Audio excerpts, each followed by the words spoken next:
Olá a todos, meu nome é Sidney e eu sou professor aqui na São Paulo Escola de Negócios. Já vai fazer uns 10 anos. Nós temos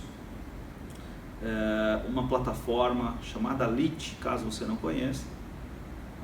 Essa plataforma LIT ela é muito tecnológica, é uma plataforma de ensino à distância, mas muito mais do que isso, é uma plataforma que tem um suporte, inclusive utilizando inteligência artificial para os alunos. É uma plataforma completa para quem quer se especializar em negócios e finanças. Em especial, eu dou aula nessa plataforma de uma disciplina chamada Métodos Quantitativos. Métodos Quantitativos é um outro nome para a disciplina de estatística, né? Só que de uma forma bem aplicada, não é uma estatística de forma acadêmica, é uma estatística para quem vai aplicar ela no dia a dia e precisa dar suporte à tomada de decisão nas empresas. E eu sou engenheiro de formação, sou formado na Escola Politécnica em Engenharia Mecatrônica. Tenho mestrado na área de riscos para engenharia, me especializei mais na área aeroespacial, aviação civil e sistemas militares e aeroespaciais. E na sequência fiz um doutorado em finanças, né? E esse doutorado também envolve muito risco, muito método quantitativo. Trabalho na área de dados, já vai fazendo, acho que desde que eu me formei, desde o início, trabalho com dados. E aí vocês devem ter notado, né, que nunca se falou tanto de data science. Por que se fala tanto de data science, big data? Por que se fala tanto de inteligência artificial? O que é tudo isso? E qual a importância dessa disciplina nesse novo espectro? O que a gente vê é que o mundo está caminhando rápido, numa geração enorme de dados. As mídias sociais geram muita informação a respeito dos consumidores, das práticas e dos costumes. E cabe a nós, que estamos na gestão das empresas, conseguir consolidar esses dados, analisá-los e apontar decisões para as empresas e novos caminhos. Então, só que tudo isso tem um pilar, né? O pilar desse processo todo são os métodos quantitativos, é a própria estatística em si. E alguns alunos às vezes me perguntam: mas professor, eu não sou bom de matemática, eu era muito bom de história, eu era bom de humanas e vou ter dificuldade para aprender estatística e tal. Eu tenho uma boa e uma má notícia. A boa notícia é que estatística em si tem muita matemática embarcada nela, tem muita estatística, a estatística tem muita, mas a aplicação em si da estatística ela é mais simples. Então mesmo uma pessoa que não tem um domínio muito grande de matemática consegue aplicar as ferramentas estatísticas sem grande dificuldade, basta treino, né, e um bom curso para isso. Essa é a boa notícia, né? A má notícia é que você vai precisar estudar, mesmo assim você ainda vai precisar estudar bastante, porque nós estamos bem avançados, né? Disciplina de base, que é a que está no LIT, métodos quantitativos, tem a intenção de trazer um primeiro contato com a estatística, que para quem já teve pode fazer uma revisão boa, para quem nunca teve vai ter um primeiro contato. É uma disciplina já pensada para aquela pessoa que nunca vi nada disso, então você vai conseguir, ela é feita para dar a introdução no tema de forma didática e simples. Você vai notar lá no LIT que nós temos uma série de vídeos, existe um programa, e esse programa orienta passo a passo para você conseguir montar a tua ordem, né? A tua ordem de estudo. Então você vai ver um vídeo, depois você responde um questionário, você vai ler textos, tem textos antes dos vídeos, textos após os vídeos, tem fórum, tem espaço para tirar dúvidas. Então o LIT te dá um suporte muito grande nesse aprendizado. O que eu posso falar a respeito da utilidade disso tudo? Para aqueles alunos que estão no mercado financeiro ou pretendem entrar no mercado financeiro, existe uma série de certificações em finanças que são importantes. E algumas delas são assim, a joia da coroa das certificações. No Brasil, acho que a certificação mais nobre em finanças que a gente vai ter é a certificação chamada CGA. O CGA, se não me engano, é dado pela Ambima, e essa certificação envolve muita estatística. Inclusive, assim, mas boa parte da estatística que cai nesse teste a gente aborda no nosso curso. O CFA, o famoso CFA, que é um certificado internacional, com 3 provas, muito difícil, cerca de 1000 pessoas só no Brasil possuem esse certificado, também envolve estatística, e esse curso te ajuda nessa formação, né, para isso daí.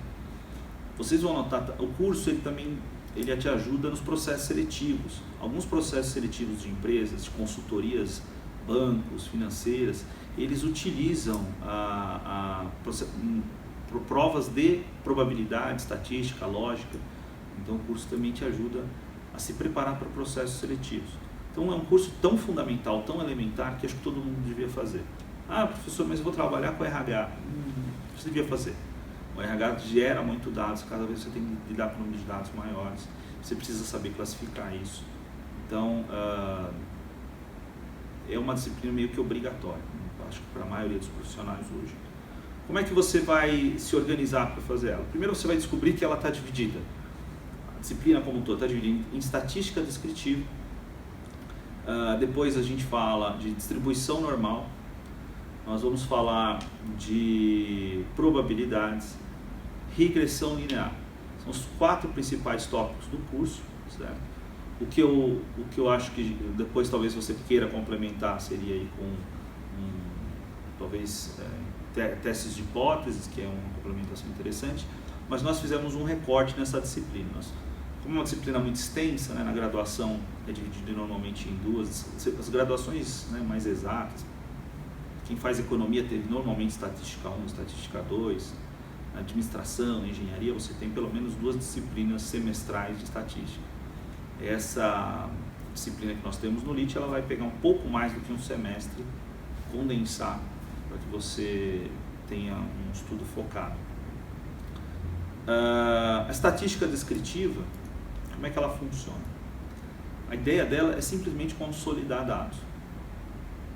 Se eu te der uma coleção com idades de pessoas, com 30 idades, como é uma coleção só com 30 eventos, uma amostra pequena, você olhando ali, você tem uma ideia de qual é a idade média, sem fazer conta. O problema é que às vezes você está lidando com uma amostra de 200 mil. Né? E aí, com 200 mil indivíduos, com a idade de 200 mil indivíduos, você não consegue dizer nada olhando para uma tabela. São tabelas e folhas e folhas e folhas. E aí você precisa aplicar algum método para condensar essa informação e trazer algo de útil daquilo. E aí vem os conceitos mais básicos que todo mundo conhece. O conceito de média, né? Conceito de moda, o conceito de mediano. Passando isso, a gente vai entrar nas medidas de dispersão, que são uma das coisas mais importantes, que é amplitude, e depois o famoso desvio padrão, né? O desvio padrão ele é tão importante e a gente usa o desvio padrão quase todo dia. Quem está em finanças com certeza usa o desvio padrão todo dia, às vezes não nota. A volatilidade, quando você ouve, o mercado estava muito volátil, tal. Volatilidade é uma medida, né, da variação dos preços das ações, que é o cálculo dela é feito por desvio padrão, né? Então a gente vai ver, quem fizer o curso vai ver como é que isso é feito, vai entender como essa métrica é tirada, né? Aí nós podemos falar um pouquinho, aí talvez falemos um pouco de inclinação e achatamento e tal, das distribuições dos dados, e aí nós entramos na distribuição normal. O curso ele começa de um jeito tão simples e que corrige tantas falhas. Uma das coisas que muitas pessoas erram é na classificação das variáveis. Então, muitas vezes eu estive em uma escola onde se fazia uma avaliação de desempenho, né, dos professores, e aí os alunos podiam classificar de 1 a 4, né? Se o professor fosse ruim, ele ganhava nota 1. Se o professor fosse regular, ele ganhava nota 2. Se o professor fosse bom, nota 3. E se o professor fosse ótimo, nota 4. Apesar de não ter nada que impeça de fazer dessa forma, está errado, né? A melhor forma de você classificar, porque são variáveis qualitativas, né? Você está dando números para qualidades. É como se eu falasse, quem tem olho azul é nota 3, quem tem olho verde é nota 5, quem tem olho preto é nota... eu estou dando uma nota, estou dando um número para uma qualidade, não faz sentido. Então vocês podem ver que o IBGE, quando ele faz, e mesmo a Datafolha, o Ibope, quando eles fazem a avaliação com qualidade, qual é a aprovação do governador, né? Eles falam, tantos por cento são de ótimo e bom, tantos por cento são de regular ou ruim. Essa divisão que separa dessa forma é o jeito correto de tratar variáveis qualitativas. Então, dependendo da forma que vem uma análise dessa, por exemplo, analisar a popularidade do meu serviço que eu presto para o cliente, eu vou analisar, eu tenho que tomar cuidado como eu analiso isso, se estou aplicando a métrica correta para a variável correta. Aí se a variável é quantitativa, eu vou analisar a altura. A altura é uma variável quantitativa e é contínua, né? As pessoas podem ter praticamente qualquer altura em um determinado intervalo. Quantas alturas possíveis existem entre o 1,50 m e o 1,80 m? São inúmeras. Né? Então essa é uma variável quantitativa contínua. Né? E a gente aborda isso no curso. É o passo número 1. Né? E o curso segue. E aí nós vamos ver um pouquinho sobre distribuição normal. Distribuição normal é o princípio básico que se usa para qualidade. Quem já ouviu falar de Six Sigma? Six Sigma é um conceito de desvios padrões, né, ligados à distribuição normal. Então a gente passa por isso todo o tempo. Quem analisa uma série de aspectos, se você estiver trabalhando, por exemplo, com inteligência artificial e você está utilizando uma regressão qualquer, você vai precisar entender o que é distribuição normal para avaliar a qualidade da análise que foi feita. Né? Então, para quem quiser avançar, quem quiser estar ajustado e planificado com o que está acontecendo no mundo, são conceitos essenciais, são fundamentos para você entender o resto mais para frente. Né? Existe o conceito de regressão linear, quer dizer, como uma variável afeta a outra.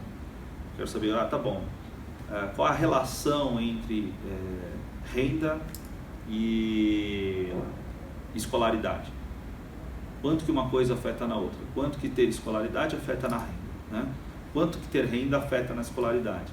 Como é que eu avalio isso? Está lá no curso, nós vamos aplicar uma técnica mais simples, chamada regressão linear, mas já é a base para você entender técnicas mais densas, como regressão linear múltipla, regressão logística e outros tipos de regressão. E a gente também fala de probabilidades, né? Probabilidades indicam a chance de acontecer um evento, né? Ou de não acontecer um evento, e a chance concatenada de acontecer 2, 3, 4 eventos distintos, dadas suas probabilidades. Isso te ajuda dramaticamente na tomada de decisão e te ajuda nos processos seletivos que você venha prestar. Tá? É uma disciplina, a gente tentou deixá-la o mais leve possível, sempre abordando aplicações reais, com dados, às vezes simplificados, para poder ser dado naquele tempo, né? Mas sempre aplicável. Então eu acredito que quem fizer essa disciplina vai conseguir já aplicar logo. O profissional que consegue utilizar essas ferramentas no dia a dia se destaca dentro das equipes. Em geral, ele já é colocado para ser o grande analista e dar suporte às tomadas de decisão.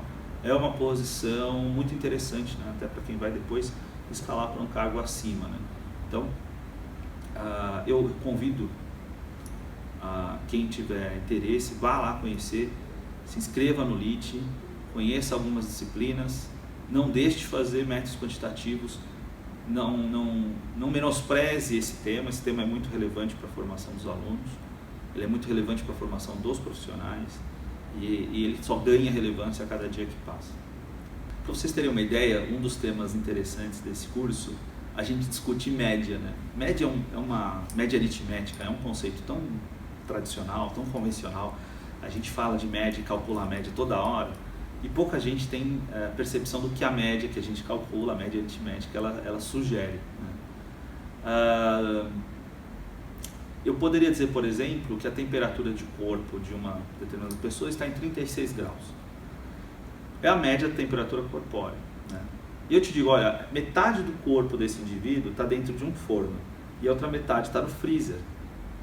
Quando você faz a média da metade de um corpo, outra metade do corpo, você vai notar que dá 36 graus e a pessoa deveria estar viva, mas na realidade ela morreu.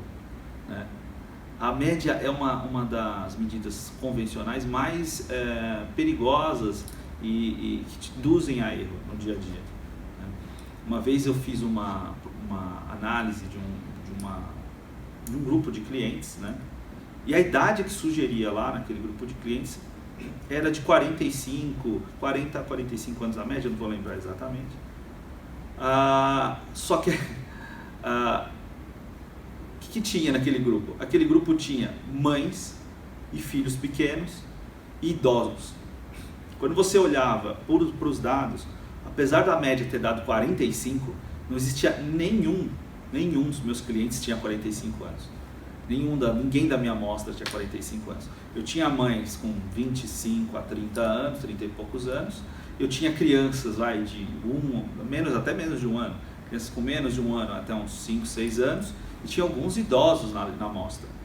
Quando os idosos puxaram essa média tinham poucas crianças, eles acabaram puxando a média para 45. Mas não existia ninguém ali com 45 anos. Então, isso poderia induzir uma política, por exemplo, equivocada, né? Então, é só uma das coisas que a gente discute no curso, né? O perigo de se tomar decisões com base na média, sem olhar, por exemplo, percentis, sem olhar quartis, sem olhar como é que está a distribuição, né? Que podem levar a esse tipo de problema. Então, a gente discute isso bem, mostra soluções, mostra como é que a gente conduz a análise completa para não cair em pegadinhas, né? Então, esse é só um. Eu acho que deixa a curiosidade de você descobrir outros temas polêmicos lá no curso de métodos quantitativos. Bom, pessoal, o curso de métodos quantitativos está esperando por vocês lá no LIT. Tem gente que já está começando a ficar intrigado com o tema, né? E os temas que eu sugiro que você estude, né? Quem quiser ir atrás, precisa estudar estatística descritiva, para falar das medidas de dispersão, das medidas de posição, né, que é média, nota, mediana, desvio padrão, amplitude, variância, e as medidas de correlação, covariância, são todas medidas importantes de estatística, né? É importante que você entenda a distribuição normal, é importante que você entenda de regressão linear, e é importante que você entenda esse tipo de probabilidades. Testes de hipóteses está ganhando cada vez mais importância dentro de algumas empresas mais quantitativas, como os bancos. Então são temas relevantes aí, eu estou só pontuando os temas para que você saiba o que procurar, né? Assim que você for avançando nesses temas, você vai descobrir que tópicos avançados de data science, inteligência artificial, deep learning, esses tópicos avançados vão precisar de todos os conceitos que eu estou falando para vocês, né? E eu me coloco à disposição, né? Acho que vai ter... Você tem à sua disposição também a Sample para te ajudar a entender melhor o LIT e te ajudar a caminhar pela plataforma. Eu desejo a vocês muito bom estudo, muito sucesso na carreira. Até lá!